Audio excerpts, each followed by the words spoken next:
반갑습니다. 소개받은 고대영문과의 남호성입니다. 디지털 리터러시, 그 다음에 AI 리터러시 관련돼서 제일 핵심은 저는 수학이라고 생각해서 수학을 여러분들한테 오늘 짧은 시간 동안 쉽게 풀어드리려고 시도를 하겠습니다. 그리고 그 다음 세션에 있을 챗GPT와 스템 쪽도 너무너무 관심 있는 그런 내용이니까 한번 집중해서 들으셨으면 좋겠습니다. 먼저 데이터 인공지능 지금 엄청나게 핫한 키워드가 몇 년 동안 지금 계속되고 있죠. 저는 원래 영문과 출신이고 삼성 SDS에 다니다가 예일 대학원을 나왔고요. 그 다음에 2014년도 학교로 돌아와서 영문과로 어떻게 하다 보니까 취업이 됐습니다.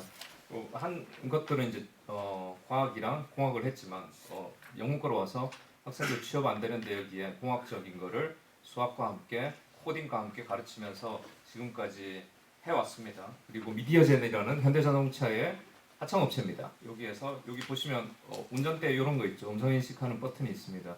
그 버튼 플라스틱 만드는 회사가 아니고요. 이 하청업체는 음성 관련되는 솔루션을 만드는 데입니다. 여기에 AI 연구소장으로 8년 동안 있었습니다. 저희가 했던 게 이제 현대자동차, 기아자동차뿐만 아니라 제주도청에 무슨 서류 떼는데 음성 인식으로 한다든지, 그다음에 서울에 가면 공항철도에 음성 인식으로 하는 말로 해서 톱 뽑고 하는 그런 거 저희가 만들었습니다. 저희 인문계 학생들과 같이 해서 만들었습니다. 그리고 콜센터에 저희 시스템이 또 다 들어갔습니다. 이런 것들을 해오면서 언어 교육도 했습니다. 이런 거 해오면서 오늘의 주제인 여러 가지 이제 수학과 또 학생들한테 교육은 어떻게 시킬 건가, 융합 교육, 코딩 교육, 수학 교육 이런 것들을 책으로 썼습니다. 한 2년 전에 써서 또 영어 선생인데 수학 분야의 1등도 한번 해봤습니다. 오늘 그 이야기를 재밌게 풀어드리고자 합니다. 자, 먼저 세 가지 여러분들한테 수학을 말씀드릴 건데요. 수학이라고 해서 겁먹으시지 마시고 20분 지나면 다 아시게 됩니다. 세 가지 수학 키워드가 나옵니다. 함수, 두 번째는 벡터, 세 번째는 행렬입니다.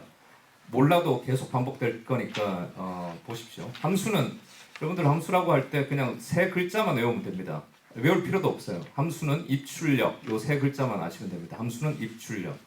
자, 입출력이라고 할 때 왼쪽 위에를 보시면 지금 입력으로 보이는 게 왼쪽 위에 지금 뭐가 있죠? 왼쪽 위에 보시면 입력으로 보이는 게 과일이고 출력은 주스가 되지 않습니까? 그럼 여기서 함수는 뭘까? 할 때 주석이라고 생각할 수 있겠죠. 오른쪽 보면 입력으로 돈이 들어가고 우리가 음료수를 받습니다. 그러면 함수는 중간에 있는 자판기 이렇게 생각할 수 있습니다. 왼쪽 밑에 보면 y는 ax 플러스 b라고 옛날에 우리 처음 배웠던 함수, 생애 첫 함수가 나옵니다. 여기서는 입력이 뭘까요? 옛날에 입출력 이런 식으로 안 배웠을 수도 있겠지만 입출력을 또 보면 x가 입력이고 그 x에다가 a를 곱하고 b를 더한 게 출력이구나. 그걸 y라고 부르는다. 이제 이렇게 생각하시면 되겠죠. 그리고 이제 밑에 우리가 잘 보세요. 입력으로 아침에 뭐 먹고 저녁에 가서 똥을 쌉니다. 그러면 입력이 이제 밥이고 출력이 똥이 되겠죠. 그럼 우리 사람이 함수가 됩니다. 중간에 있는 거. 여기서 우리가 느끼게 되는 게 사람이 함수였구나 이런 생각을 할 수 있게 되는 거죠. 그러면 뭐 먹고 사고 이것뿐만 아니라 사람은 여러 가지 함수 기능을 하고 있습니다. 오른쪽 위에 보시면 우리가 피부로 어떤 체감을 하면서 입력으로 뭔가 들어오죠. 그리고 우리는 이걸 춥다 이런 식으로 하고 왼쪽 밑에 보시면 눈으로 입력을 받습니다. 그리고 우리는 무섭다 이렇게 하는 거죠. 이것도 입출력입니다. 그리고 지금 제가 말씀드리는 이 말하는 것도 제가 어떤 생각을 입력을 갖고 있고 말하는 함수를 돌려서 여러분들한테 소리를 전해드립니다. 말하는 함수를 돌리고 있죠. 여러분들은 거꾸로 소리를 입력으로 받아서 어떤 말을 들었다 하는 그거를 머릿속에서 출력으로 내는 거죠. 듣는 함수를 돌리고 계시는 겁니다. 우리는 사실 이 현장에서 말하고 듣고 하는 입출력으로 네트워크로 돼 있다 이렇게 생각도 할 수 있는 거죠. 그래서 한마디로 사람이 사실은 여러 함수의 복합체구나 이런 걸 알 수 있습니다. 근데 AI라고 하면 우리가 사람 흉내 내는 게 AI지 않습니까? 그러면 AI도 입출력을 갖는 함수라고 생각할 수 있겠죠. AI가 함수구나. 그럼 입출력. AI의 대표적인 게 어떤 게 있는지 한번 봅시다. 소리가 이렇게 입력으로 들어가서 이렇게 출력으로 나오는 게 있다고 칩시다. 소리가 들어가서 글자가 나오는 거. 이걸 우리는 음성 인식이라고 합니다. 많이 있죠, 주변에. 그 다음에 거꾸로 글자가 들어가서 어떤 소리가 나오는 거. 이거는 우리 유튜브 가면 막 조금 부자연스럽지만 요새 정말 사람 소리처럼 그렇게 잘 들립니다. 이걸 TTS라고 해서 음성 합성이라고 합니다. 이것도 함수이면서 AI의 한 종류입니다. 그리고 이거는 한번 보십시오. 이게 어떤 AI인지 한번 보십시오. 이게 들어가서 이런 게 나오면 파파고죠. 파파고. 자동 번역 뭐 이렇게 할 수 있다. 이것도 AI고 함수입니다. 그림이 들어가서 우리 사진 찍고 산에 올라가서 이런저런 사진 찍고 동네 돌아다니는 강아지 찍고 무슨 강아지 다 맞춰주는 거 요즘 많이 하잖아요. 이런 것도 AI입니다. 그리고 지금은 강아지라고 쓰고 강아지 그림이 나오는 시대가 왔습니다. 그냥 화가죠. 엄청나게 자세하게 글자로 적어줘도 그림을 그려줍니다. 이 모든 것들이 AI이면서 함수입니다. 입출력 들어가는.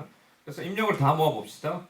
그래서 이렇게 출력을 또 다 이렇게 나온 게 보면 입력 들어가는 것들이랑 출력 들어가는 것들이 별반 차이가 나지 않습니다.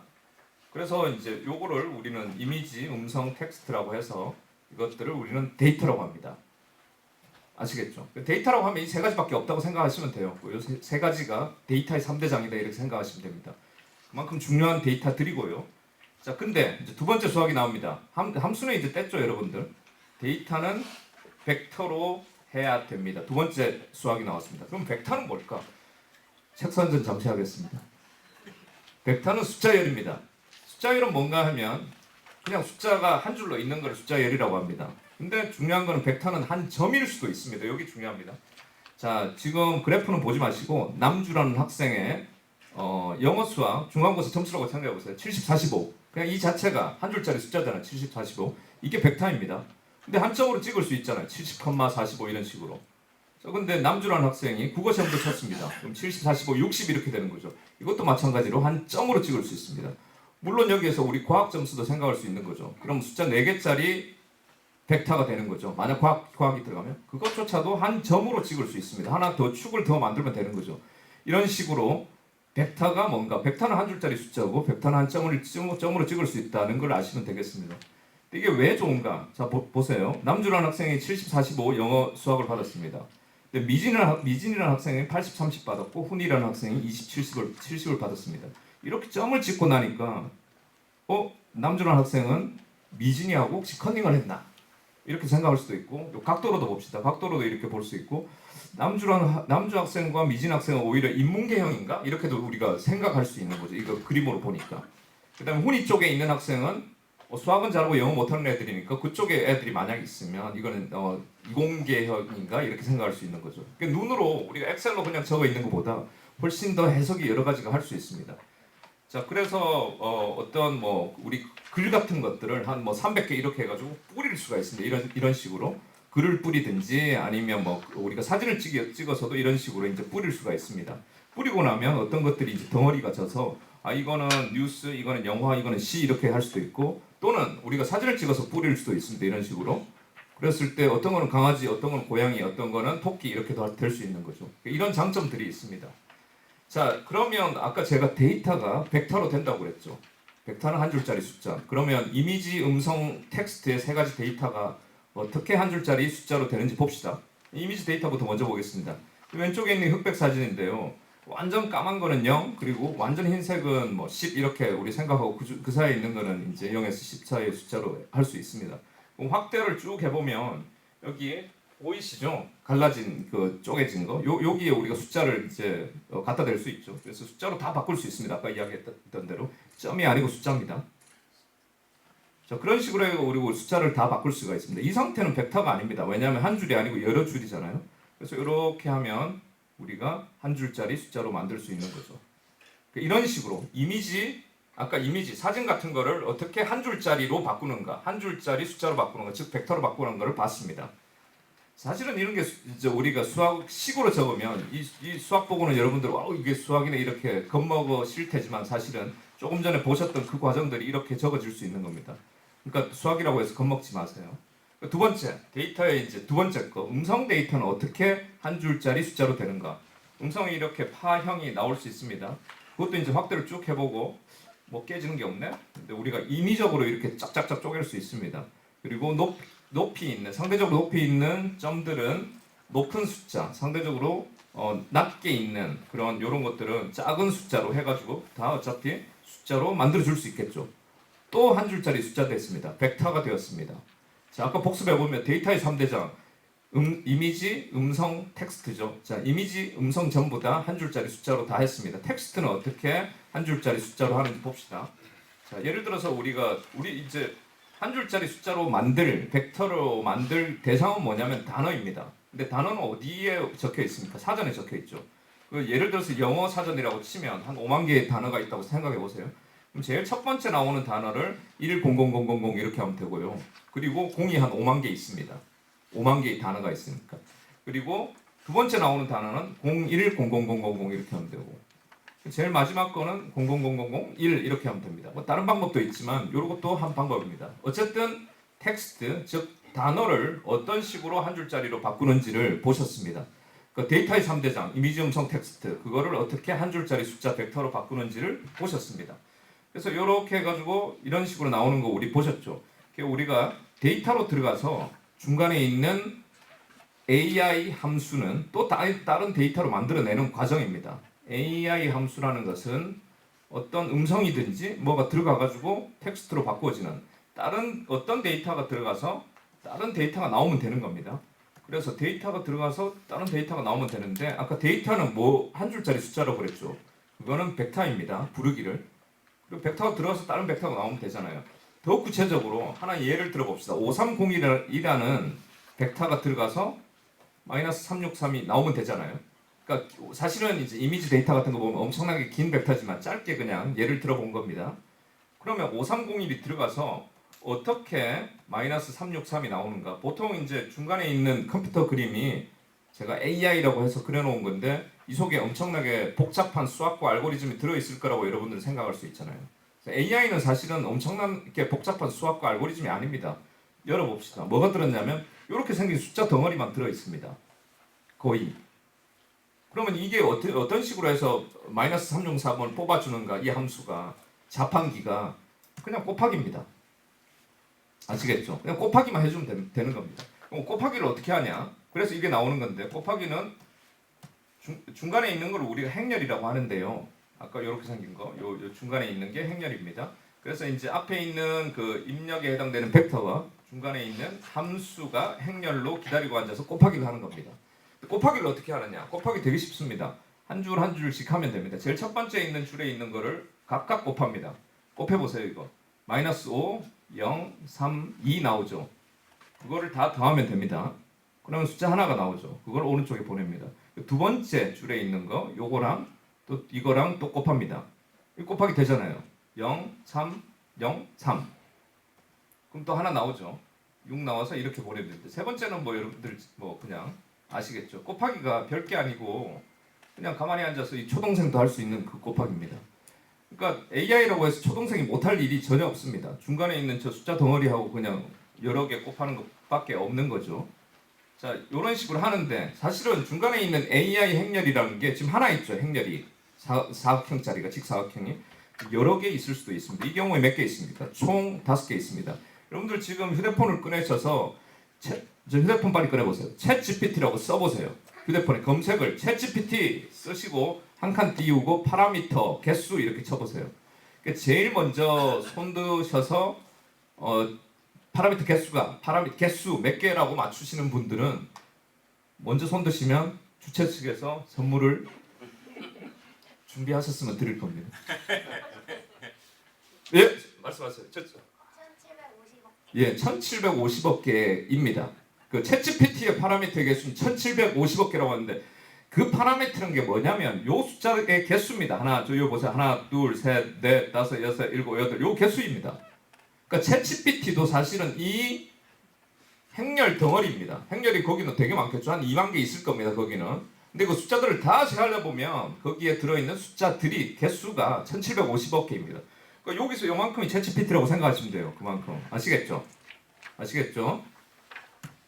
자, 그런데 지금 보세요. 곱하기는 어떻게 하냐? 요거하고 요거 곱하면 3개짜리 숫자 나옵니다. 아까 곱하는 거 요렇게 한 번, 두 번, 세 번 곱하죠. 그럼 3개짜리 숫자 나오고 3개짜리 숫자에다가 또 그 다음 거 곱하면 또 3개짜리 숫자가 나오겠죠. 여기에 3개짜리 숫자랑 그 다음에 이거 곱하면 한 번, 두 번 곱하니까 2개짜리 숫자, 2개짜리 숫자랑 한 번, 두 번, 세 번, 네 번 하니까 4개짜리 숫자가 요 결과로 나옵니다. 그 4개짜리 숫자랑 그 다음에 이거랑 곱하면 3개짜리 숫자가 나온 거죠. 하나씩 그 결과에 대해서 곱하기 하면 되는 겁니다. 덩어리라서 많을 뿐이지. 자, 이런 식으로 되는데, 자, 입력부터 출력까지 아까 행렬이 하나 있을 때보다 행렬이 몇 개 있습니까? 5개 있죠. 그러면 아까 하나 있을 때하고 비교했을 때 입력부터 출력까지가 길이가 훨씬 길어졌죠. 근데 길이가 길다고도 할 수 있지만 입력이 위에 있고 출력이 밑에 있다고 생각하면 깊이가 깊어졌다고 할 수 있습니다. 자, 그래도 제가 명색이 영어 선생이니까 깊다의 형용사형은 뭡니까? 영어로 예, 딥러닝이라는 말은 여기서 나옵니다. 딥러닝은 깊이 배운다는 말이 아닙니다. 행렬이 많이 있다는 뜻입니다. 어디 가서 그렇게 자랑하십시오. 자, 책 선전 잠시 읽겠습니다. 자, 행렬은 다른 거 아니고 직사각형입니다. 벡터는 한 줄짜리 숫자입니다. 자, 그러면 마지막으로 실습을 해보겠습니다. 지금 수학 3개 다 배웠습니다. 함수는 입출력, 벡터는 한 줄짜리 숫자, 그 다음에 마지막으로 수학은 행렬이었습니다. 행렬은 직사각형이고 행렬 자체가 AI다. 됐죠? 수학 끝났습니다. AI에 필요한, 데이터 시대에 필요한 3가지 필수적인 수학을 여러분들은 다 배우신 거예요. 실습만 하면 진짜 끝나는 겁니다. 자, 실습해 보겠습니다. 이거 만들려고 우리 AI 배우는 겁니다. 자, 저 위에 여기다 입력을 적습니다. 수면 8시간 자고 운동 1시간 하고 식사 시간 1500kcal 먹으면 여기다 이제 엔터를 우리가 딱 치면 당신의 체중은 65, 혈압은 110 이렇게 만들어주는 앱이 있으면 대박일 거잖아요. 자, 요거 만들 겁니다. 어떻게 만드냐? 근데 이런 식으로 우리가 아까 이렇게 들어가서 중간에 AI 행렬이 있고 이렇게 나오면 되는 거죠. 곱해가지고 요거 나오면 됩니다. 근데 중간에 있는 행렬 자체가 사실은 제살인 거죠. 요걸 어떻게 만들지? 요거 사와야 되는데. 근데 저거를 직접 만들어 보겠습니다. 자, 근데 저 중간에 있는 AI 함수 행렬을 만들기 위해서 우리는 빅데이터가 필요합니다. 자, 이 경우에 우리가 설문조사를 하는 게 좋을 것 같아요. 자, 아까 수면 시간, 운동량, 그 다음에 칼로리 섭취량에 해당되는 게 입력으로 들어가고 이 부분이 출력이죠. 이 설문지를 여기 있는 몇 100명 선생님들한테 다 그냥 돌립니다.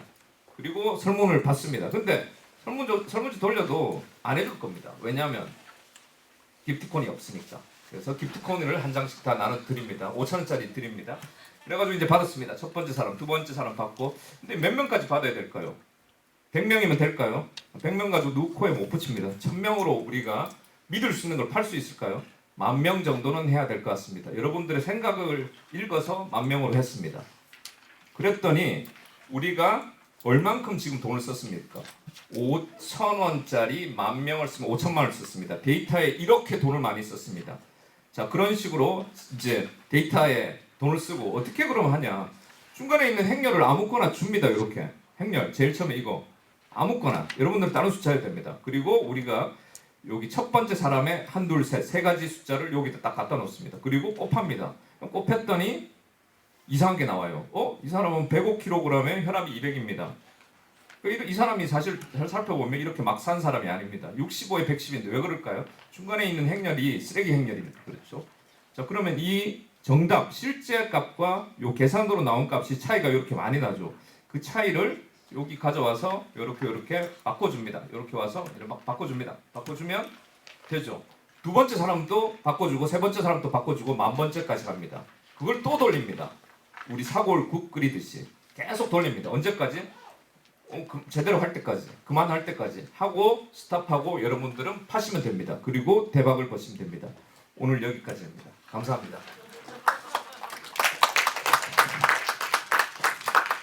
와, 저도 이제 컴퓨터 교육이랑 AI 열심히 배우고 또 강의도 하고 있습니다만 오늘처럼 이렇게 똑부러지는 강의 처음 들어본 것 같아요. 저희는 인공지능 하려면 무조건 코딩을 하고 앞에 데이터를 넣어서 정말 훈련 데이터, 테스트 데이터, 시험 데이터 등등등 해서 알고리즘 만들고 등등등 했는데 오늘 제가 역대 들었던 강의 중에 인공지능의 아주 기본적인 원리를 가장 멋지게 설명해 주신 것 같습니다. 우리 다시 한번 우리 남호성 교수님께 박수 한번 부탁드립니다. 자, 이제 질문이 많이 생기죠. 인공지능이라는 것이 또 상당히 고차원적이고 뭔가 전문가들만 알고리즘을 만들 거라 생각하는데 이 뭔가 조금 아이들에게도 약간의 소양만 잘 갖춘다면 기본적인 개념과 원리를 바탕으로 다양한 솔루션도 만들 수 있을 것 같고 뭔가 좋은 아이디어를 많이 만들어낼 수 있을 거라 생각이 듭니다. 그러면 이어서 우리 그 토론자로 두 분 계시는데요. 이상호 국장님 먼저 이야기를 질문을 들어보도록 하겠습니다. 질문도 좋고요. 약간의 의견을 주셔도 좋습니다. 네, 네, 감사합니다. 성남교육청에서 이제 교육국장을 맡고 있는 이상호입니다. 이렇게 제주국제 포럼에 하게 돼서 개인적으로 너무 영광이고요. 제가 또 저도 이제 이런 디지털 교육과 관련해서 유튜브에 많이 의존해서 학습을 하는데 거기에 또 이렇게 훌륭하신 우리 조영식 교수님하고 또 정재영 교수님까지 같이 한 자리에서 이렇게 뵙게 돼서 더 큰 영광인 것 같습니다. 뭐 AI라고 하는 뭐 여기 이제 선생님들도 있고 뭐 부장 선생님도 있고 그럴 텐데요. 저희도 이제 저희 성남은 이제 네이버 본사가 있고 뭐 판교밸리가 있는 그런 시에 그런 하나의 이제 교육 지원청에 있는 사람으로서 뭐 그런다고 해서 네이버가 뭐 직접 성남 교육에 관심을 갖는 것은 아니고요. 저희가 이제 그런 쪽에 있어서 좀 자부심을 갖고 있는데 우리 이제 교수님의 이제 남원순 교수님이 제가 이제 여기 와서 이게 내용을 보니까 너무 이게 PPT가 아주 심플하게 돼 있어서 뭐 유튜브에서 보니까 또 3년 전에 또 세바시에 이렇게 출연을 해서 강의를 또 하셨더라고요. 그래서 참 인상적이었던 것은 저는 그래서 이제 여기 문지혁 장학사님이 남원순 교수님이 그때는 이제 뭐 저는 수학교육과일 거다 이렇게 생각하고 물어봤었는데 나중에 보니까 이제 영문학을 또 전공을 하셔서 의외였는데 저희가 또 여기서는 그 얘기는 안 하신 것 같아요. 남지라고 하는 또 에듀테크 어떻게 보면 기업이죠. 언어학을 이렇게 하는 그런 것도 운영을 하시더라고요. 그래서 참 교과 교육을 효과적으로 에듀테크로 또 만들어서 직접 또 활용하신 분이 아닌가. 그래서 그 부분은 오늘 시간상 못 들어봤던 내용 같아요. 그래서 이따가 시간 나시면 그 부분에 잠깐 좀 접목해서 말씀을 해 주시면 좋을 것 같고요.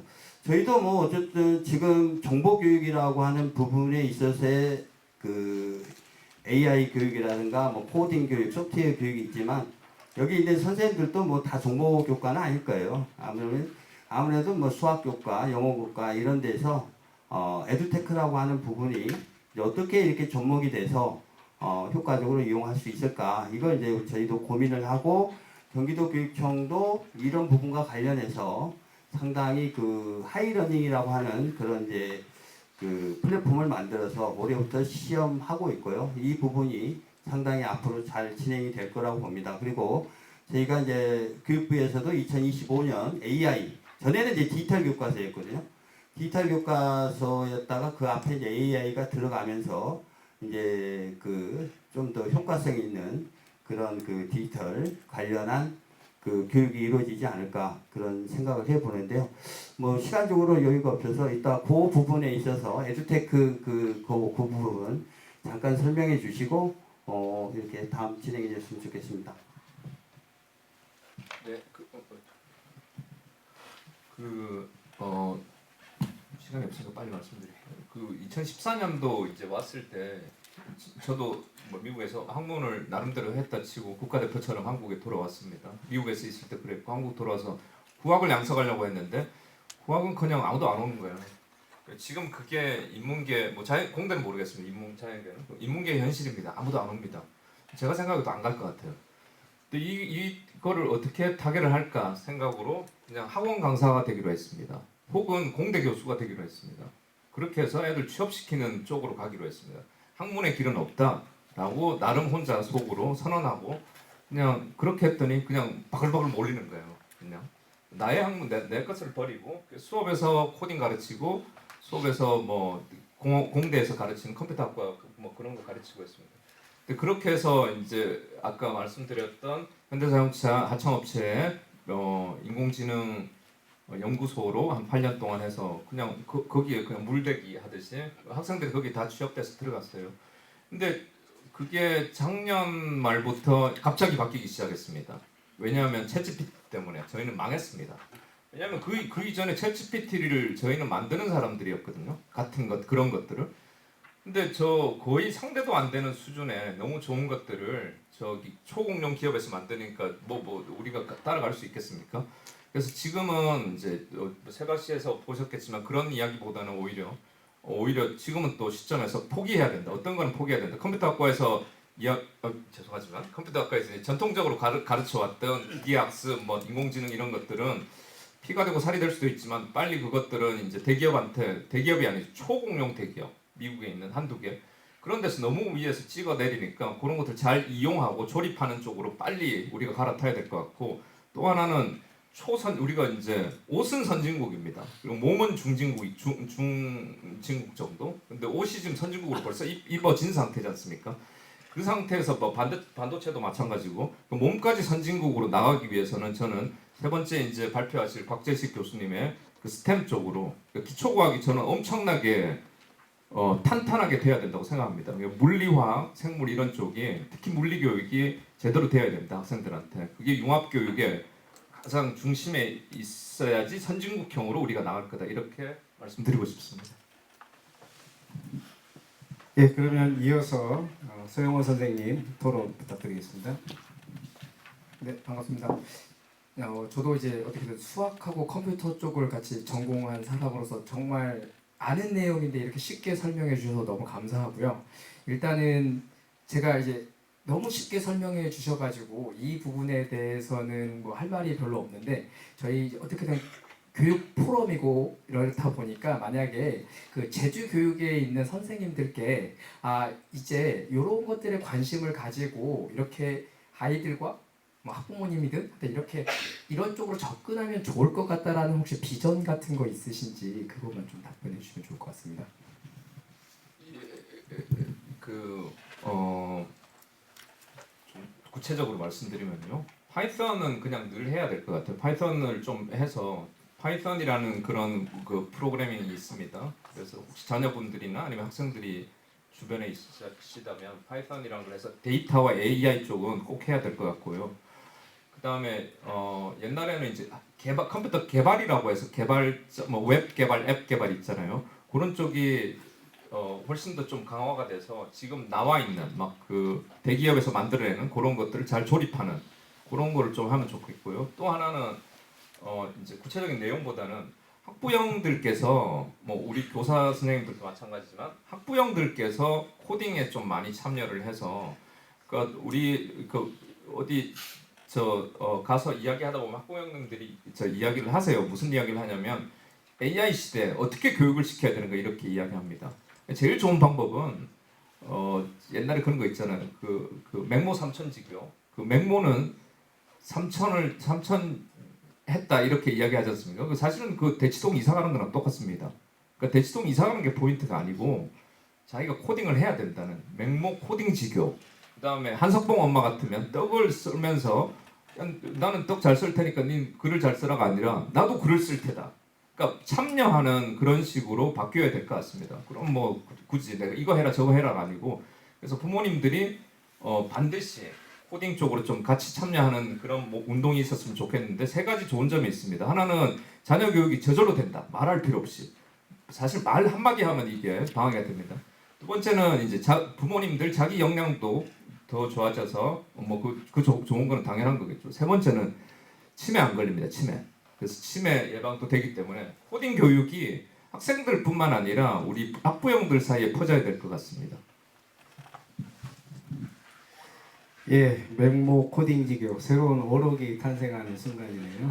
자, 저희가 사실은 이어서 브레이크 타임이 있긴 한데 너무 소중하신 분들이 오셨기 때문에 브레이크 타임을 조금 줄이고요. 저희가 아마 이제 그 두 번째 파트를 변경하는데 한 3분에서 5분 정도 소요되니까 제 시계로 보니까 32분이네요. 한 3, 4분 정도 시간이 있습니다. 우리 필드에서 질문이나 또는 하고 싶은 이야기 있으시면 관련돼서 소감 한번 들어보시죠. 아유, 각 교수님. 네. 우리 진행자 이거 한번 도와주십시오.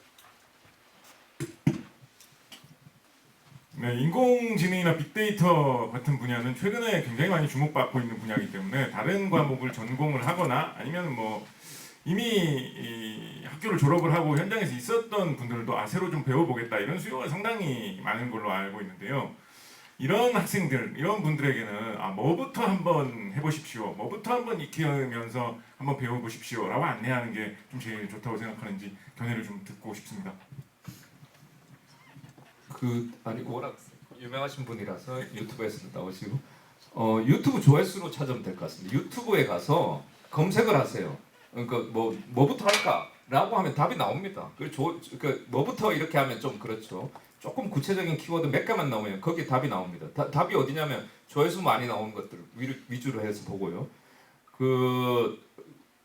거기가 오히려 이제 학교 교육보다 훨씬 더 이제 좋은 것들이 이제 역전된 상황인 것 같고요. 그리고 공부하는 방법에서 조금 바꿨으면 합니다. 옛날에는 책 한 권이 있으면 1장부터 끝까지 다 보는 게 우리 공부한다고 생각하잖아요. 유튜브 보면서 조금 보다가 아니면 딴 데로 갈아타세요. 그러니까 이해를 보통은 이제 내가 이해가 안 되면 내가 머리가 나쁘다 이렇게 하는데 요즘은 내가 이해가 안 되면 유튜브 하는 유튜버가 잘못한 거라고 생각하시고, 그러니까 내 탓이요 방식이 아닌, 그러니까 가르친 네가 잘못했다 이런 방식으로 해서 잘 가르친 놈을 찾아다니면 돼요. 뛰어 가지고 그렇게 하면 그냥 저절로 서로 지식이 중복이 되고 해서 그게 수렴이 될 것 같습니다. 답변이 어느 정도? 예. 제가 앉아서 얼른 챗GPT에 리튼한테 물어봤더니 프로그램 언어를 잘 선택해라, 기본 문법을 갖추어라, 알고리즘이나 데이터 구조로 문제 해결 능력을 길러라, 프로젝트 경험을 쌓아라. 이거 아주 전형적인, 아직 좀 뭔가 좀 기계스럽죠, 그죠? 우리 조금 유튜브를 먼저 하라는 것은 사실 되게 인간적으로 보입니다.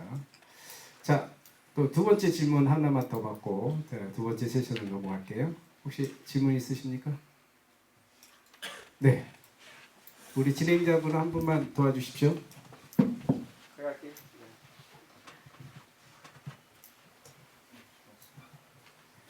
감사합니다.